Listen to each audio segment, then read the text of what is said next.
Assalamualaikum warahmatullahi wabarakatuh.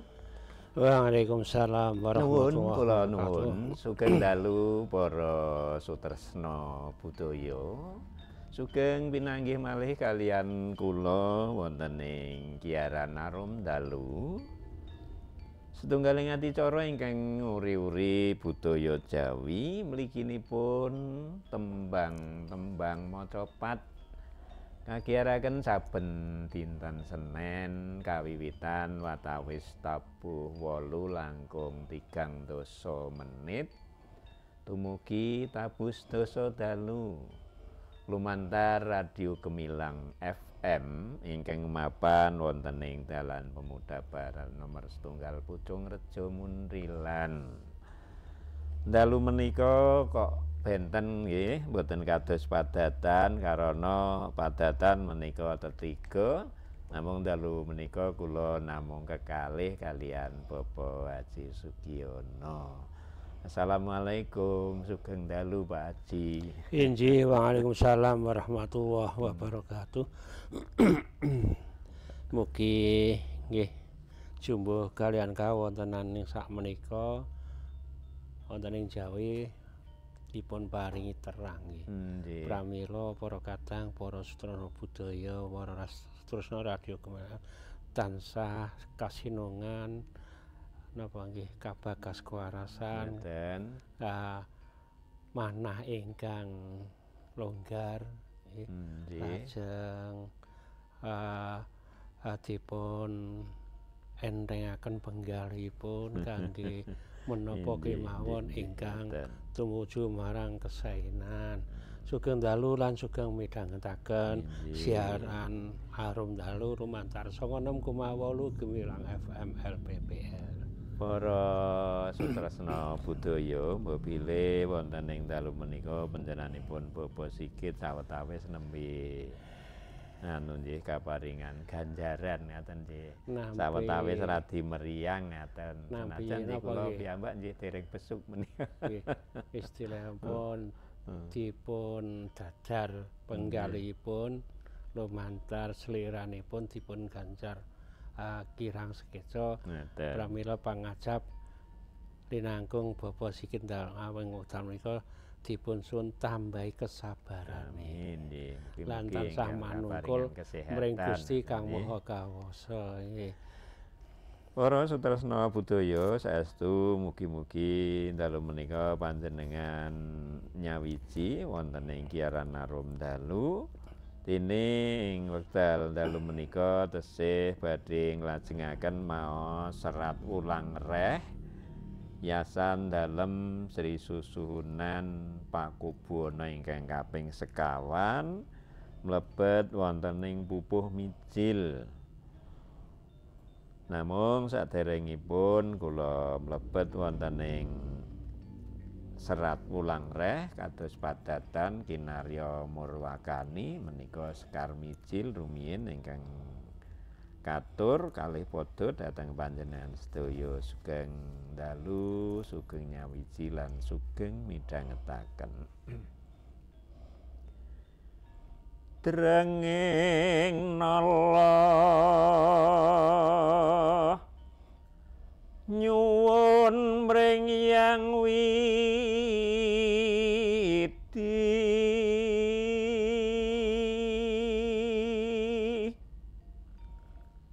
mugi karayon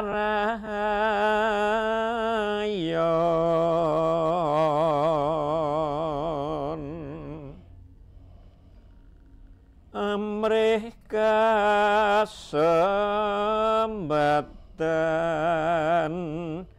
ing setyane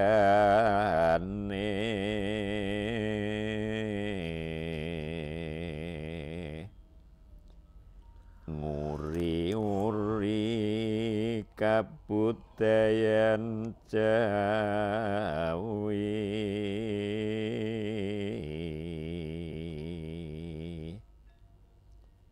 maca patan nenggih tuturipun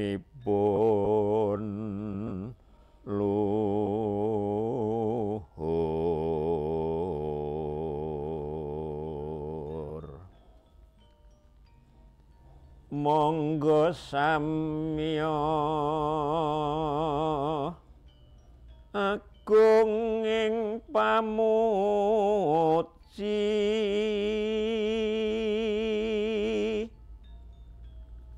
kunjuk ing yang manon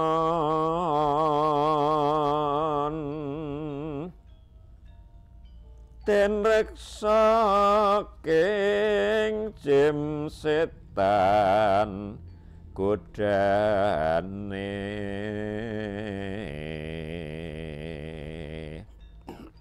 Allah zat kang maha welas asih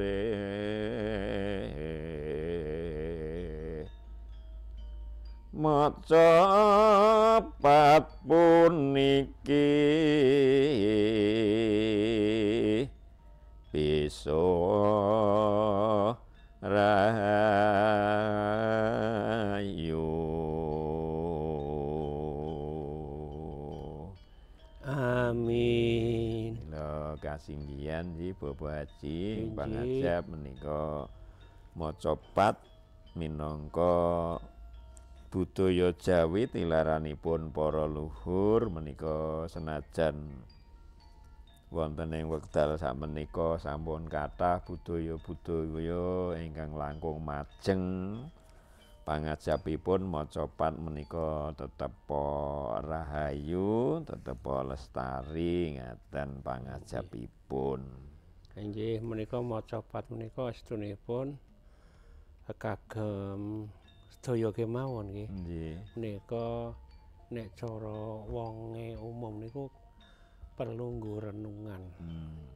Nggo apa nggih?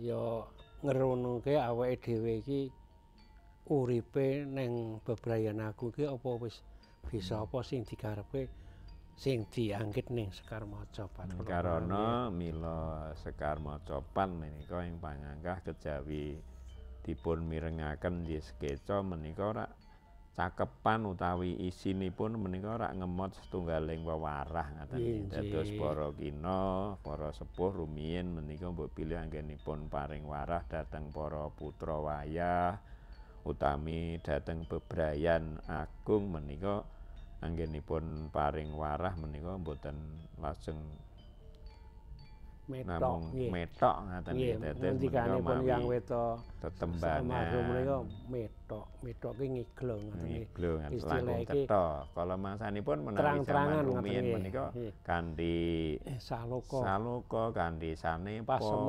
pasemon lan sanesipun. Dados karana mila adiluhung sanget saestu sageta kajangka budaya Jawi mliginipun maca pat menika boten lajeng sirna saking bumi Nuswantara. Taminipun wonten ing tlatah Magelang lan sakiwa tengenipun. Para sutresna budaya bilih giaran Narum Dalu menika ugi kagiaraken lumantar streaming sanjenengan saged mresani wonten ing gemilang.fm.id saged madosi wonten mriku nggih utawi menawi badhe mresani lumantar kanal YouTube menika Gemilang FM Official. Parantine ingkang ing samangke kepareng badhe nyawiji mbok bilih badhe napa kintun-kintun dhateng kadang utawi sederek menika saged panjenengan lumantar WA nika nomoripun 081968968968. Inggih tumuli kalajengaken mlebet wonten ing waosan serat wulang reh mlebet wonten ing pupuh mijil. Karana Ki Pusparaga mboten rawuh nggih mestinipun Bapak Haji menika ingkang badhe miwiti menapa kados pundi nggih kala-kala ta. Inggih nek ra lali sak gaduk-gadukipun. Inggih. Sekar Mijil ingkang badhe kula aturaken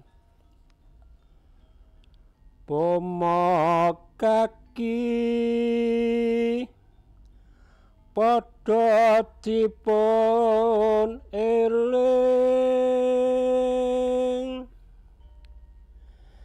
ing pitutur ingong sira uga satriya arane kudu anteng jatmika ing budi lurus sarta wasis samubarang tanduk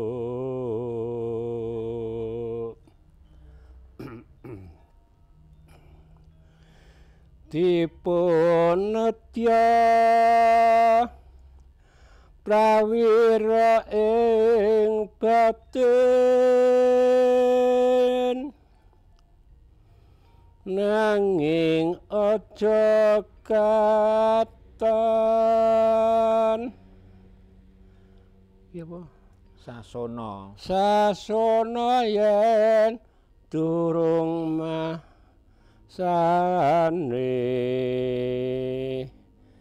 kekendelan aja wani manikis wewika ing batin den samar ing semu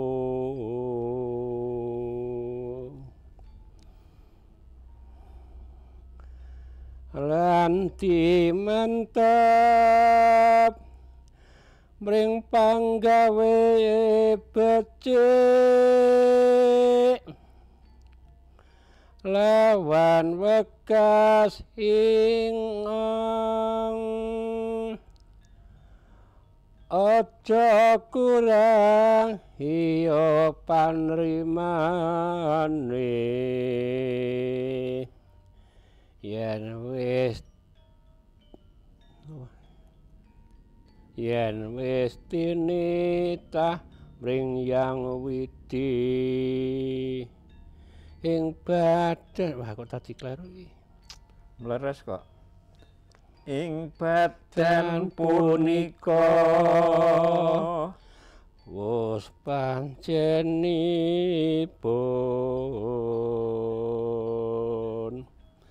suara iki nganu niki digladrak pirang-pirang nggih pun terasaken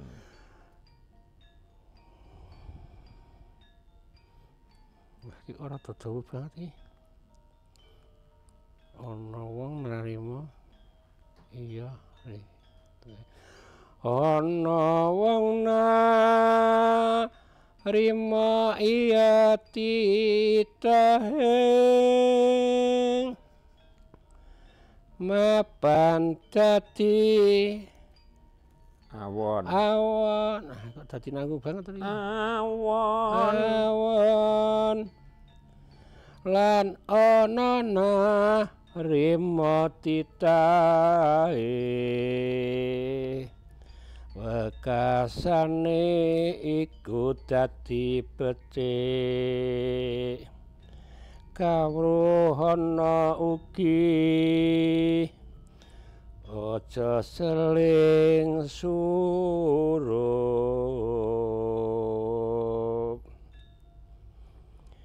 yen wong bodho tanetya ugi ada kontetiran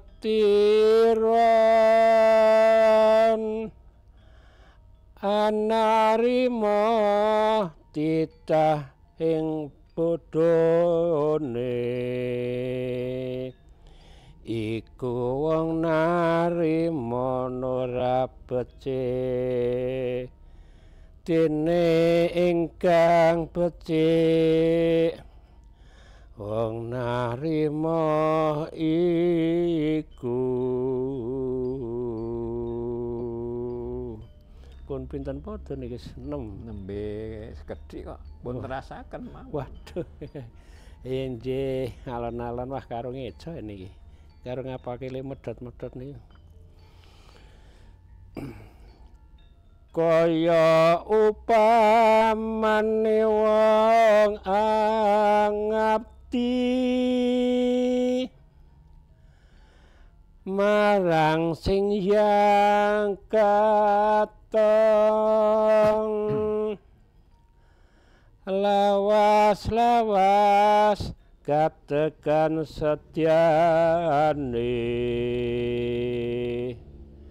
dadi mantri utawa bupati miwah saliyane ing tias kang panuju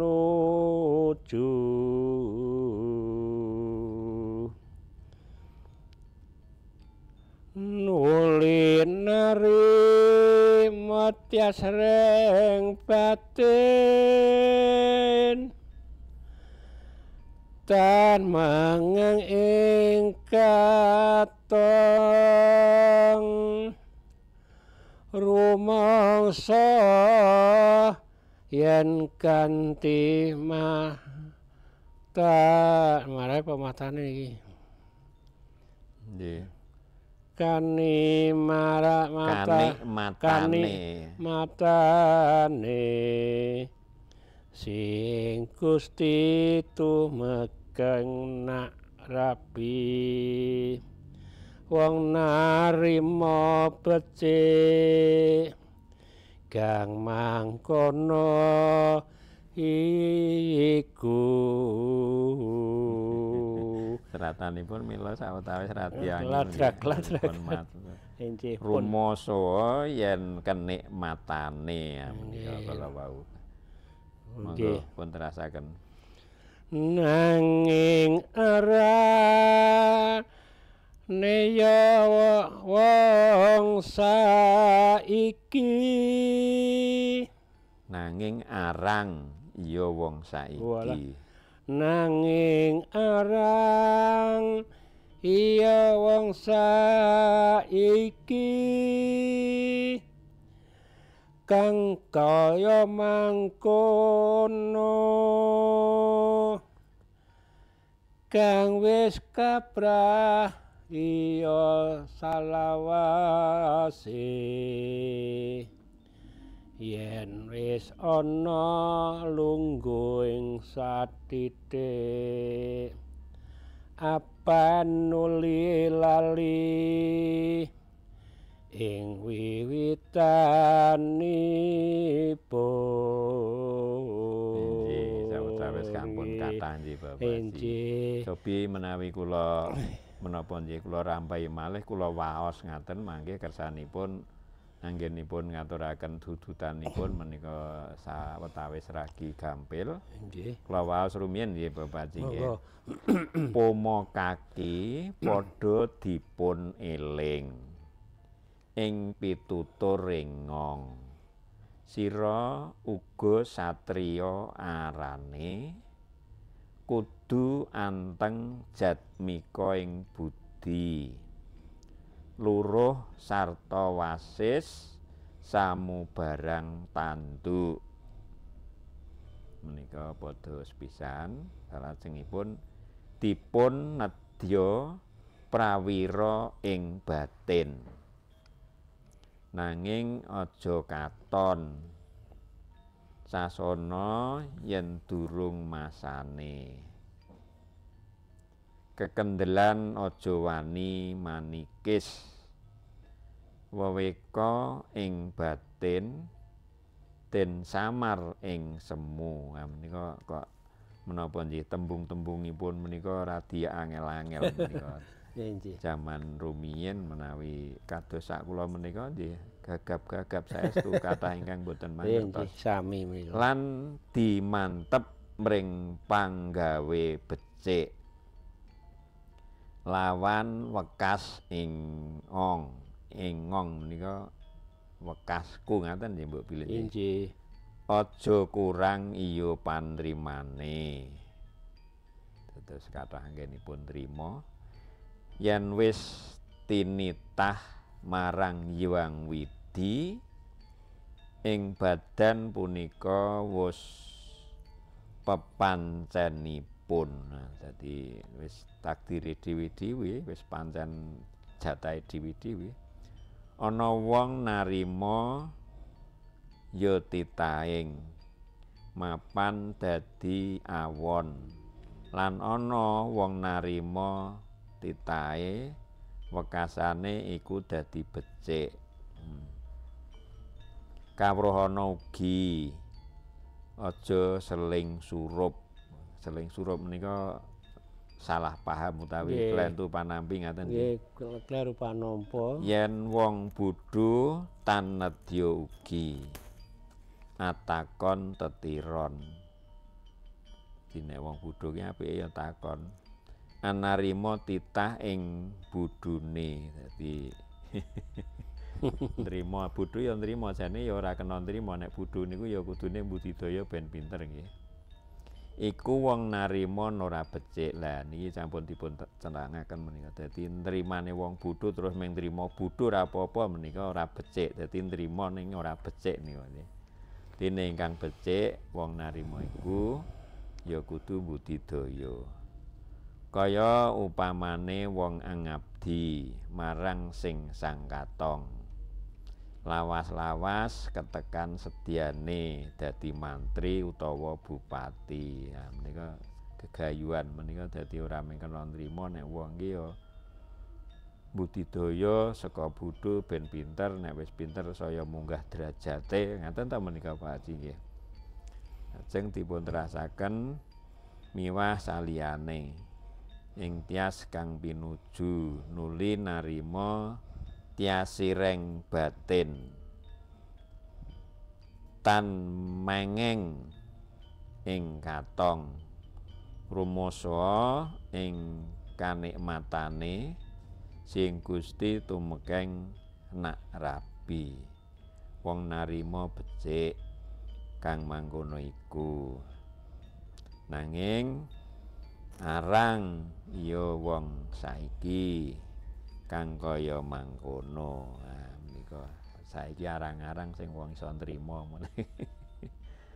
kang wis kaprah iya salawase yen wis ana lungguhe sethithik apan nuli lali. Dadi nek wis kesinungan pangkat derajat niku terus padatan menika sok lali. Ing wiwitanipun dadi lali marang Purwaduksina. Pangrasane duweke pribadi. Sabarang kang kanggo datan eling ing mula-mulane. Witing sugih sangkane amukti. Panrimaning ati kaya nggone nemu. Tan ngrasa kemurahaning widi jalaran sang katong. Jaman mengko yaiku mulane arane turun wong tuwak weng. Nah, menika napa menika?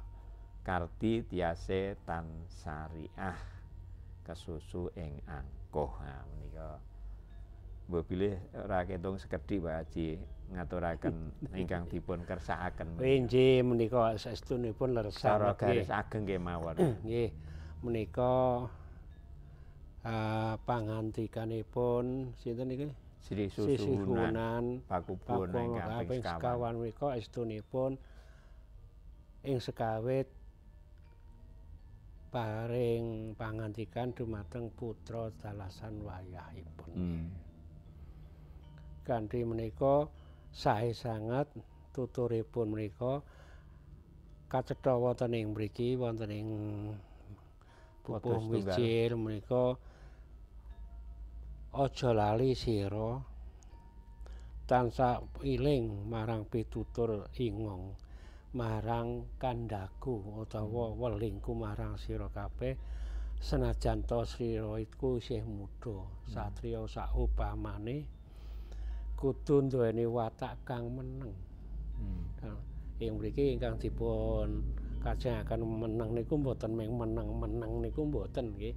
Meneng nanging nggadahi gegayon ingkang luhur. Kados dene nek cah sakniki le sekolah ki ya disregepi. Temen Nggih le sinau ya sing mampeng, le ajar bekti mring Gusti ya ditenani. Ora nganti lali. Aja nganti lali. Karena menapa kinantenan tansah nindakaken dawuhing pangeran menika insyaallah sedaya gegayon mereka dipun gampelaken dipun lancaraken. Pramila wonten ing mriki senajan sira kuwi mengkone duwe kawasisan ning aja sok tanduk. Istilah tanduk ki agamane sok umuk ngongaske dhewe. Lan ingkang dipun sebat prawira menika ya niku wau nek cara gampangane nek awake dhewe medhaya disuguh niku ora njuk aku prawira ora gelem ngrahapi niku mboten prawira. Ingkang dipun kajengaken nek disuguh niku ya didhahar wong niku hake jenengan. Ketep didhahar. Wonten mriki batin niku prawira niku ya meneng ning sembodo. Dalam arti cara gampangane ngelmu kuwi nek digembol ora katon mendukur nggih, mbrenjul utawa ngendukur nggih. Ning nek ditancake sak mangsane iso tumancake. Lah ingkang dipun kersakaken menika kados ngaten mbok bilih. Lan sauntawis mboten sah nggadahi umuk sesungaran. Karena menapa aja sok senengina karo wong ra duwe, aja sok senengina karo wong bodho. Wong bodho iki ora sekabehane bodho. Oh nggih, yen ngaten prayoginipun dipun terasaken malih mangke nggih Bapak. Karena sawetawis menika nembe priwara kanthi menika para kadang tetep nyawiji wonten ing Radio Gemilang. Mangke sasampunipun priwara arum dalu tumuli nyawiji dhateng panjenengan malih. Sumangga. Main yuk. Bosen kali ke mall terus. Halo Din, kesambet apa nih? Tiba-tiba ngajakin main. Emang mau kapan? Iya, pekan depan kali ya. Gimana? Ada sih. Kemarin gue baru aja dikasih rekomendasi sama sepupu gue. Tuh kan bener. Di mana? Biar gue surfing di Google. Buka aja dulu deh. Hah? Di jelajahmagelang.go.id. Apaan tuh? Lo suruh gue jadi Dora? Gak gitu maksudnya. Ih, udah deh. Buka aja dulu. Udah ya. Riz, kok dimatiin sih? Jelajah Magelang merupakan sebuah platform yang dibuat oleh Diskominfo Kabupaten Magelang, digunakan untuk mengetahui berbagai informasi daya tarik wisata Magelang, mulai dari wisata alam, air terjun, kolam renang, wisata religi, wisata candi, wisata pendidikan, wisata pasar tradisional, balkondes, wisata pemancingan, dan UMKM di Kabupaten Magelang. Dalam satu platform, kita dapat mengetahui banyak informasi sudah terangkum menjadi satu. Pencarian informasi akan menjadi efektif dan efisien. Bisa di-download melalui Play Store atau bisa melalui website di jelajah.magelangcup.go.id. Iklan layanan masyarakat ini dipersembahkan oleh 96.8 FM, LPPL Radio Gemilang, Jendela Musik, dan Informasi. Ngelaras ya Mam, anak masih kecil udah dipegangi handphone loh. Aduh Mams, kalau nggak dikasih handphone mana bisa kerjaan beres. Sibuk sih boleh Mams, tapi ingat penggunaan gadget berlebih utamanya pada anak usia dini punya dampak yang buruk. Anak bisa tumbuh jadi pribadi yang tertutup, gangguan tidur hingga tumbuh kembang anak bisa terganggu. Lebih asik main handphone dan gak mau makan. Belum lagi ada dampak berbahaya buat mata anak. Saat remaja, bahaya penggunaan gadget berlebih juga masih ada, mulai cyberbullying, pelaku kekerasan sampai pudarnya kreativitas anak karena anak jadi mageran. Solusinya, batasi pemakaian gadget pada anak. Awasi ketika mereka sedang mengakses handphone hingga perbanyak quality time antara orang tua dan anak. Ya udah, tak ambil handphoneku. Tapi aku teteringin bentar ya, Mams. Mau check out belanjaan nih. Tadi si kecil YouTube-annya mode offline. Ah elah. Iklan layanan masyarakat ini disampaikan oleh Dinas Komunikasi dan Informatika Kabupaten Magelang. Kabar gembira untuk warga Jawa Tengah. Kang Mas Bayu, pemutihan pajak kendaraan bermotor tahun 2025 telah dimulai pada tanggal 8 April hingga 30 Juni 2025. Jadi, manfaatkan kesempatan ini ya. Dengan membayar pajak tahun berjalan, Anda akan mendapatkan bebas denda pajak, bebas pokok tunggakan, dan bebas denda tunggakan jasara harja. Kang Mas Bayu cukup membawa STNK dan KTP sesuai nama pemilik kendaraan dan membayar pajak seperti biasa di Samsat terdekat atau melalui layanan pembayaran pajak online resmi. Ingat ya, meski tunggakan dan dendanya dihapus, pajak tahun 2025 tetap wajib dibayarkan. Nah, jangan lewatkan kesempatan ini untuk tertib pajak dan membantu pembangunan daerah. Untuk informasi lebih lengkap, kunjungi Samsat terdekat atau bisa juga cek media sosial resmi Bapenda Jateng. Bayar pajaknya, hapus dendanya. Iklan layanan masyarakat ini dipersembahkan oleh Pemerintah Provinsi Jawa Tengah. Lagi ngapain sih? Serius banget. Ini loh, ada lowongan pekerjaan ke luar negeri, syaratnya tuh gampang banget. Tahu nggak gajinya? Sampai 30 juta loh. Tapi kok nama perusahaannya kayak aneh ya? Aku cari informasinya juga nggak ada tuh. Waduh, hati-hati tuh. Jangan-jangan modus tindak pidana perdagangan orang. Hah? Perdagangan orang? Iya, tindak pidana perdagangan orang atau TPPO adalah tindakan perekrutan dengan ancaman dan kekerasan dengan tujuan eksploitasi yang melanggar hak asasi manusia. Modus yang digunakan juga beragam loh, mulai dari penipuan online, iming-iming gaji tinggi, tawaran beasiswa, sampai modus pernikahan. Waduh, bahaya banget ya. Nah, tapi ada beberapa tips nih yang bisa dilakukan untuk terhindar dari TPPO. Yang pertama, mencurigai lowongan kerja yang disebarkan akun pribadi. Terus yang kedua, kamu bisa tuh mengecek legalitas dan alamat perusahaan yang membuka lowongan kerja. Terus yang ketiga, mewaspadai iming-iming gaji tinggi dengan syarat mudah. Yang keempat, mempelajari hak dan kewajiban pekerja sebelum memutuskan mencari kerja di luar negeri. Nah, yang terakhir nih, kamu jangan takut buat lapor kepada pihak berwajib jika mencurigai adanya tindak yang mengarah pada perdagangan orang. Yuk bersama, kita awasi dan cegah tindak pidana perdagangan orang di sekitar kita.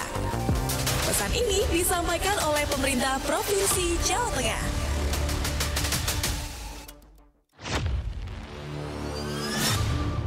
Selamat nomor PIN Anda beruntung. Segera lengkapi data diri Anda, klik link berikut. Abaikan jika Anda mendapatkan pesan semacam itu. Internet memudahkan kita mengetahui dan mendapatkan banyak hal, dari hiburan, informasi, hingga segala aktivitas yang menunjang gaya hidup. Tapi, kemudahan itu justru membawa celah untuk tindak kejahatan.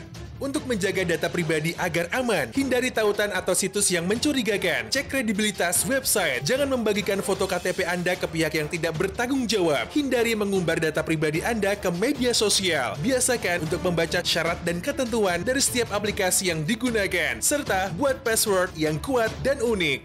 Pastikan untuk selalu menjaga kerahasiaan data pribadi Anda, karena kebocoran data pribadi berpotensi digunakan untuk tindak kejahatan, terutama perbankan.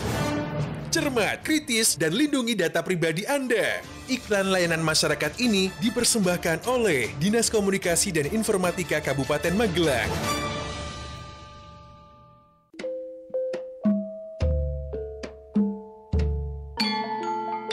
Gemilang.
Para sutresna budaya sasampunipun midhangetaken lelagon saking Ki Nartasabda nggih kala wau wonten Lesung Jemenglung lan sanesipun arum dalu tumuling lajengaken malih namung saderengipun kalajengaken mbok bilih kintun-kintun rumiyin Bapak Haji menika kados padatan.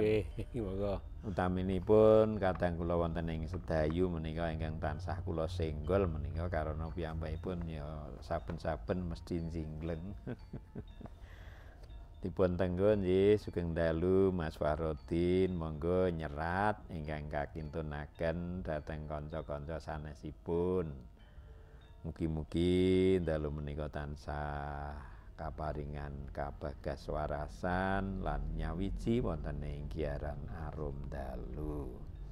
Kadang kula wonten ing Karanganyar, Banyu Biru, wonten Pak Purwanto, wonten Bapak Sudarto sugeng dalu, Pak Darto, mugi-mugi dalu menika nyetel radione ngaten nggih.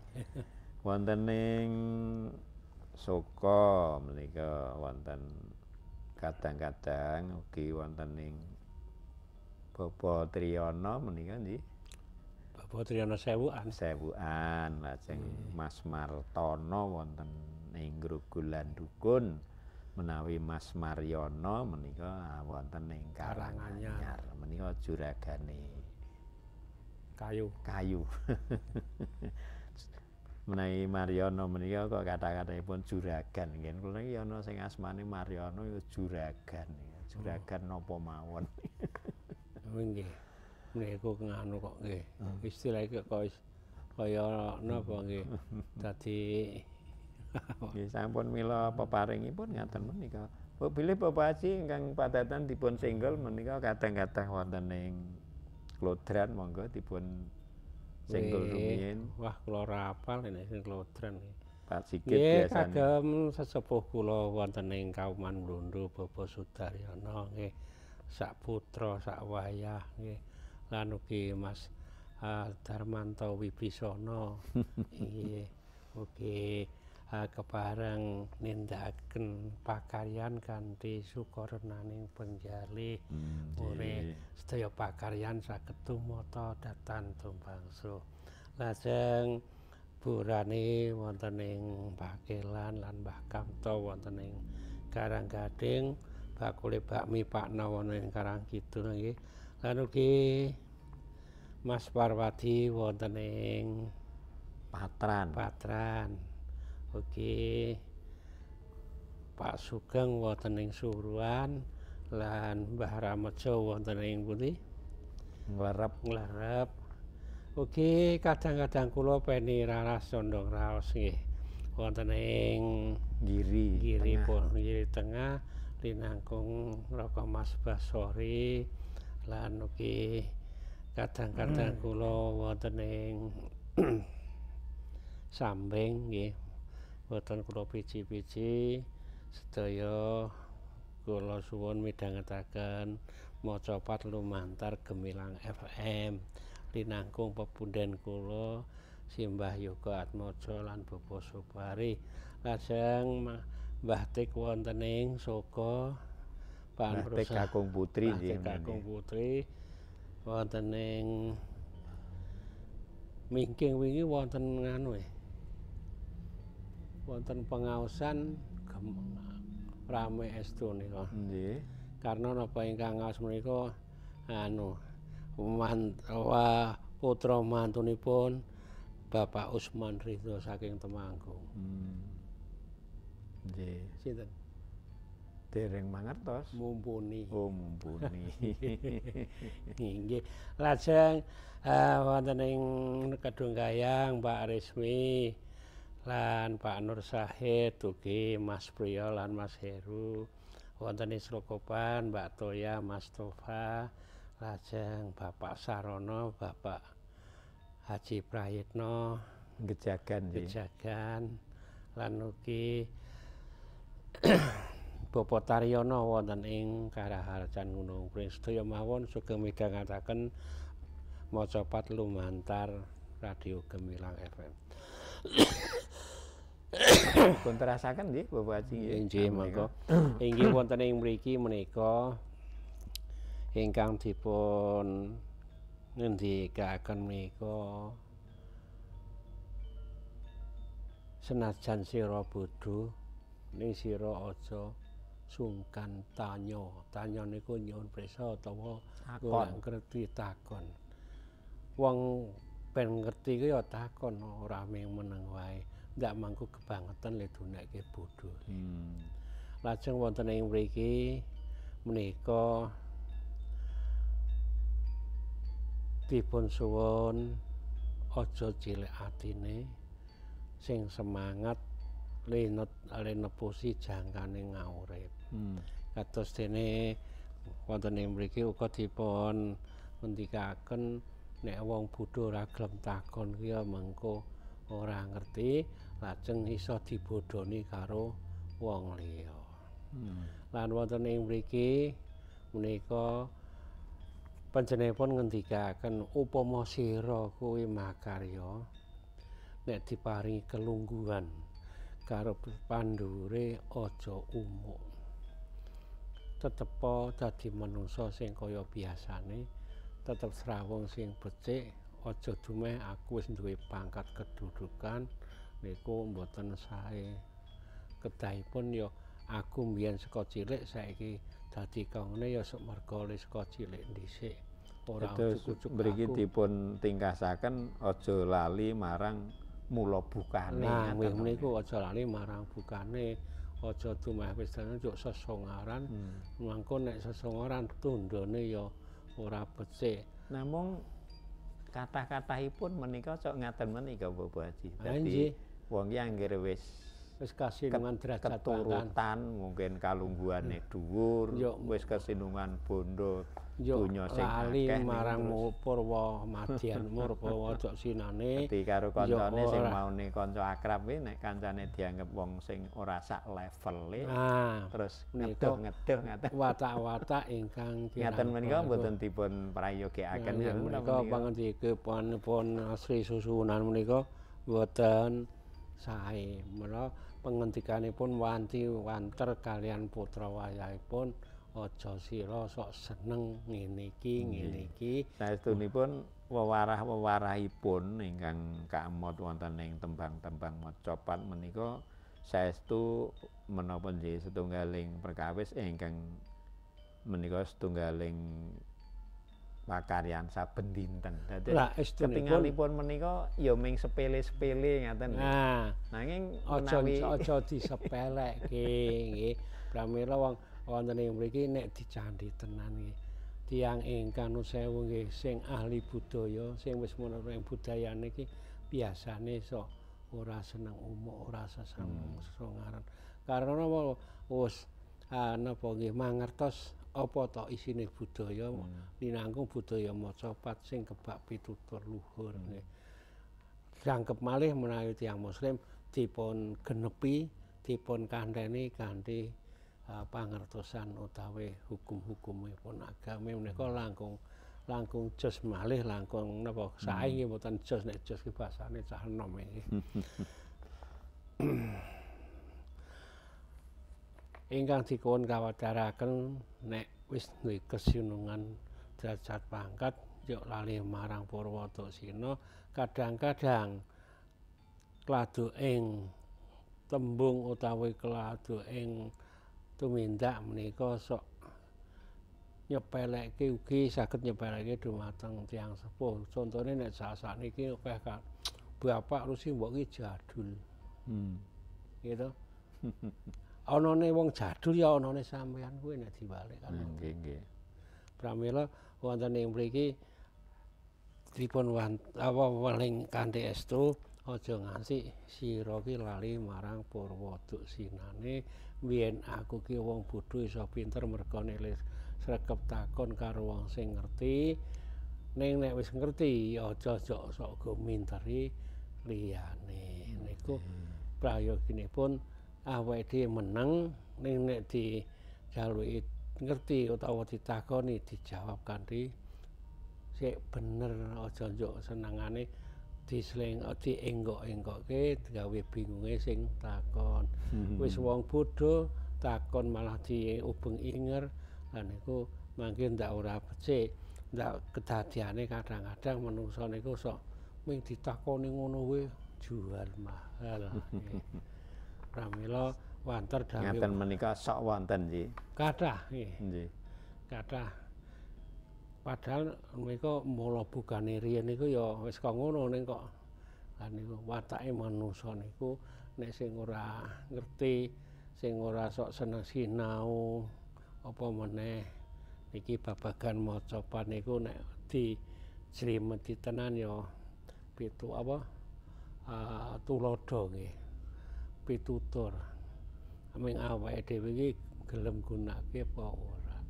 Milanipun kathah sakniki para kiai menika anggenipun paring pangaosan menika kadang-kadang sok diselingi nembang macapat. Ngeten. Nggih ingkang astunipun minggu ndudut para nggih. Para jamaah niku wah dene Pak Kiai kok iso nembang macapat lagune apik, pituture ya apik. Kadang-kadang nek kiai ingkang sampun pono menika ajeng ngedalaken setunggal hadis menika artine apa, njuk tak gawe tembang apa. Ngeten nggih. Nggih. Nek kagem nggampelaken para pamireng menika linggateke tenanan. Pramila wonten ing mriki monggo kula suwun dumateng para kadang sedaya ingkang gadhahi putra utawi wayah menika ingkang saestu anggenipun paring tutur sembur kaliyan putra wayahipun kanthi pawatan anggenipun paring tulodo menika ingkang ngarah prana. Kok ngarah prana pripun niku? Nggih, yen kula ngaten tembung ngaten menika jan blas ora ngerti. Ngarah prana niku ya alon-alon, dilenon angon mangsa. Oh, ngaten nggih. Nggih. Apike aku ki nek ngomongi anak putuku iki wektune ya apa ya. Menika kedah piantun sepuh ugi waspada ing waspada lajeng wicaksana. Wicaksana nggih. Murih putra wayah menika menahipun tuturi menika saged nampi lan boten rontik kepara malah lah saged menika menawi tiyang sepuh riyen menika milane kados panjenengan sak kula menika isih sok eling nek putra-putra riyen niku nek rung ditembangke utawa didongengke rung gelem dongeng ngaten nggih. Lah biasane ingkang sepuh menika le ndongeng ya sing nemu wewarah. Nah nggih. Nemu warah contone Kancing nyolong timun nggih. Kok ing antarane tulodo becik lan tulodo ala. Nggih. Lajeng nek sakniki ya mboten anggere dikeki HP empun bocah ki napa ora nggih. Kadang-kadang bocah dhewe niku dados nggih not jaman kelakon. Nek dituturi seorang gugu mergane apa ngene iku wae manut jamane saka ngene iki.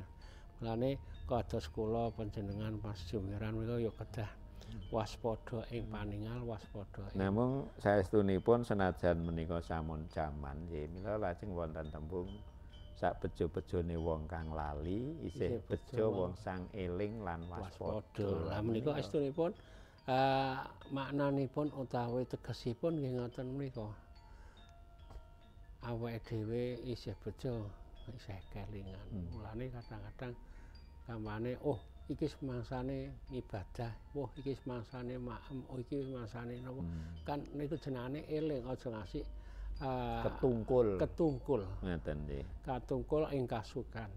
Pramila kedahipun ya nek eling lan waspada niku ya sedayane. Akeh slamete ngaten nggih. Kathah slametipun. Ora njuk ming grusah-grusuh ora nganggo petung, ora nganggo waton. Iki ngrugekke wong liya apa ora?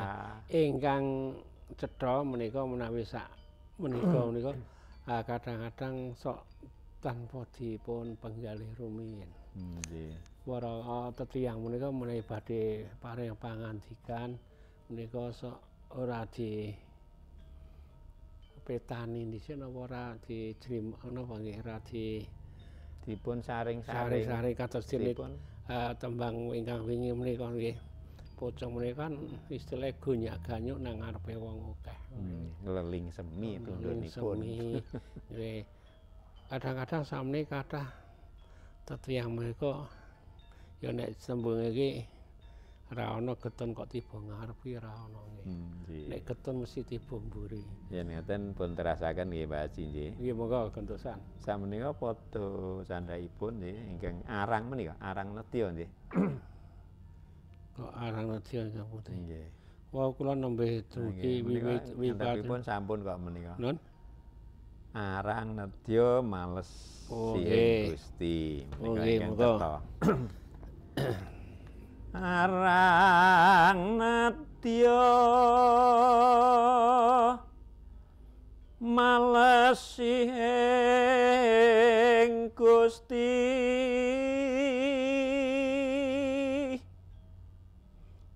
Gustine sang katong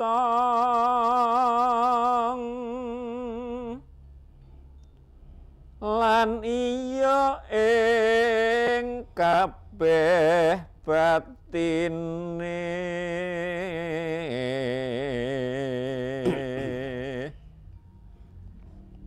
sanadyan narima yang widi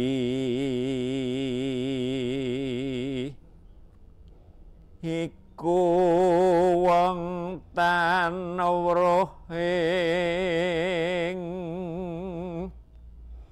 kanikmatanipun wong tan mrimo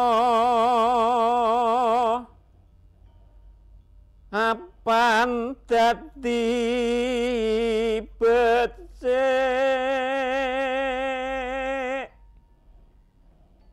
ing titah yang manon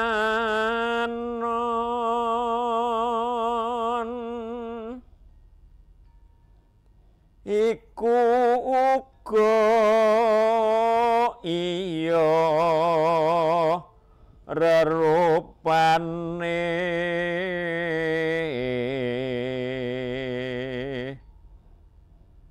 kaya wong kang ngupaya ilmi lan wong nedya ugi kapinteranipun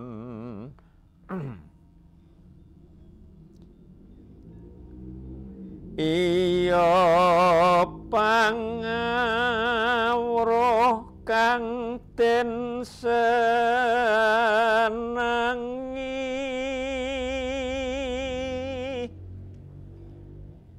kang wos sengsembatos miwah engkang kapinteran dene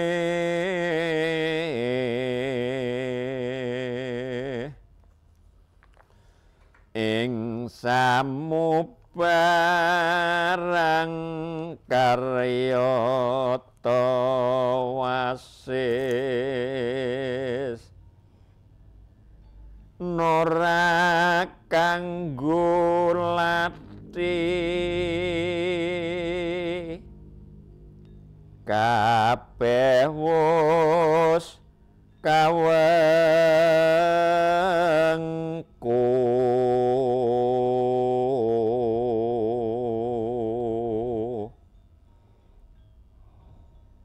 wis pinter nanging iku maksih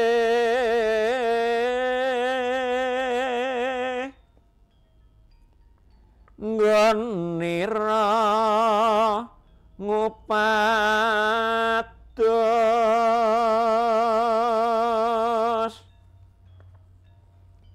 ing kapinterane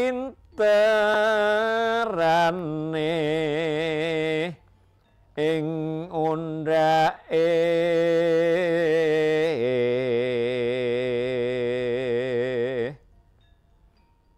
utawa unggahing kawruh yekti durung marem batin lamun durung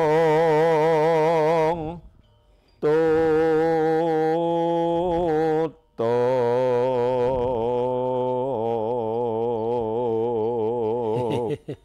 Inggih menika napa nggih saya suwe kok saya warna-warna ingkang dipun ngendikaken lan wonten ing mriki padha ingkang arang nedya menika estunipun ngemutaken dumateng sok sinten tiyang ingkang sampun dipun paringi kenikmatan dipun paringi derajat pangkat menika kedahipun kedah eling kalih Kang Maha Kawasa. Nggih.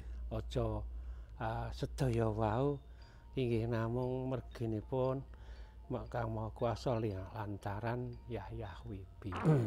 Mila wonten ing mriki menika dipun emutaken sok sapa wae wong sing wis nduweni kadudukan kalungguhan kuwi pisan aja pisan-pisan lali marang Gustine lan lali marang wong tuane loro.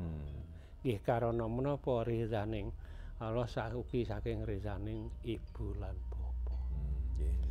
Lajeng pupusanipun tekan pundi niki kenikmatan nggih. Wong sing ora narima marang dadi wong becik dadi titah Gusti niku ya kurang becik.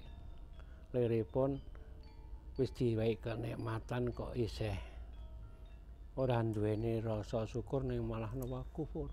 Kufur. Inggih. Menika ugi mboten dipun parengaken lan mboten dipun ridani dening Gusti Kang Maha Kawasa.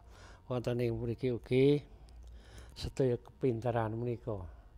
Menika manungsa niku wajib golek ilmu wonten ing pepatah menika carilah ilmu dari napa?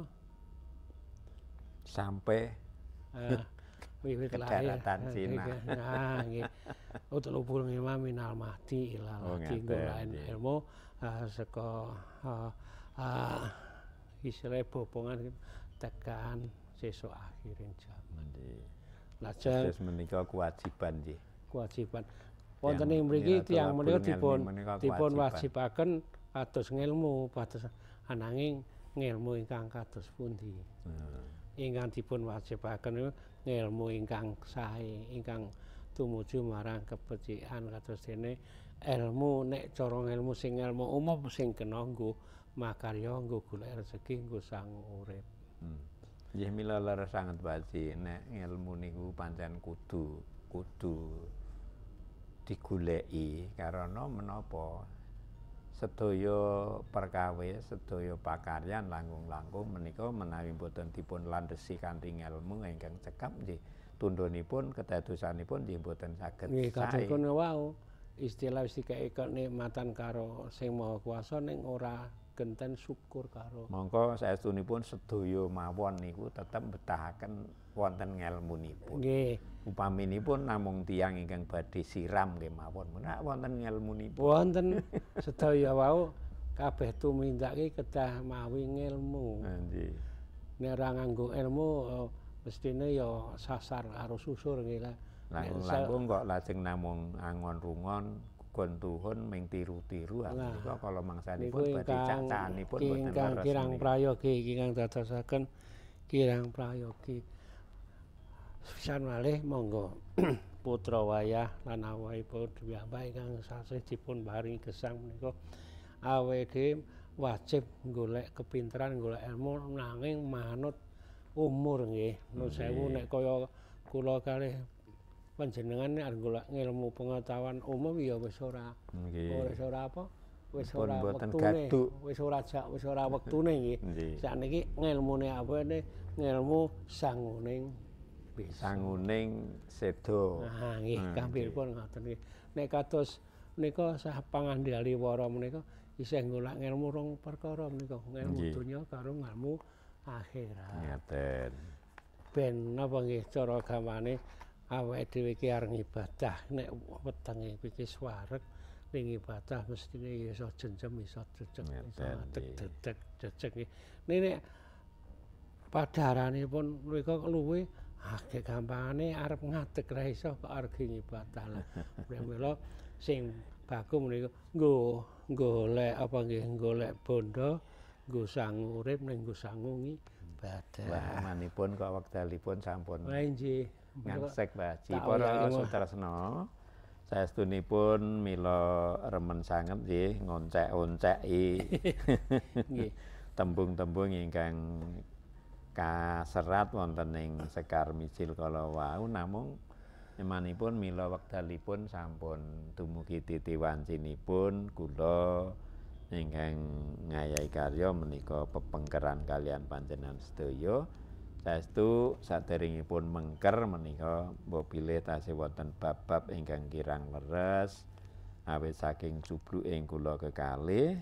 Lan ing pangajap mugi-mugi senajan namung kados mekaten wonten gina lan pedahipun. Amin insyaallah. Alun-alun tumuli pepengkeran mugi-mugi saged pinanggih malih wonten ing dinten giaran candhakipun Sekar Pangkur kinarya mungkasi arum dalu ing dalu menika. Prakadang lan prasutresna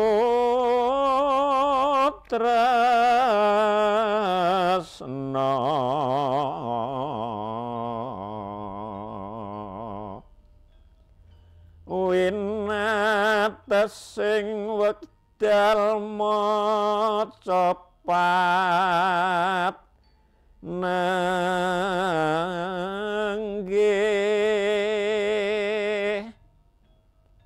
pinupus kya nyuwun mungkur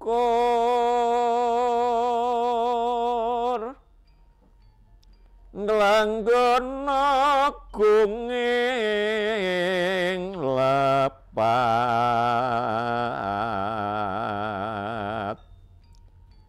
wicara sastra basa lan unggah ungguh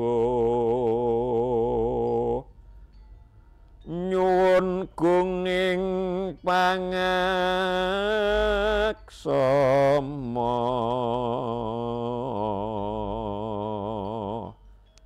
antuk wilasaning Gusti. Cekak semanten para sutresna budaya giaran arum dalu ing wekdal menika kula ingkang ngayahi karya minta pamit andum pasuki mugi rahayu ingkang sami pinanggih widodo nir ing sambikala ing pangajap budaya Jawa muga-muga tetep lono kepara bisa saya ngrembaka maca pat muga-muga bisa tansah ngawiyat. Nuwun. Assalamualaikum warahmatullahi wabarakatuh. Waalaikumsalam warahmatullahi wabarakatuh.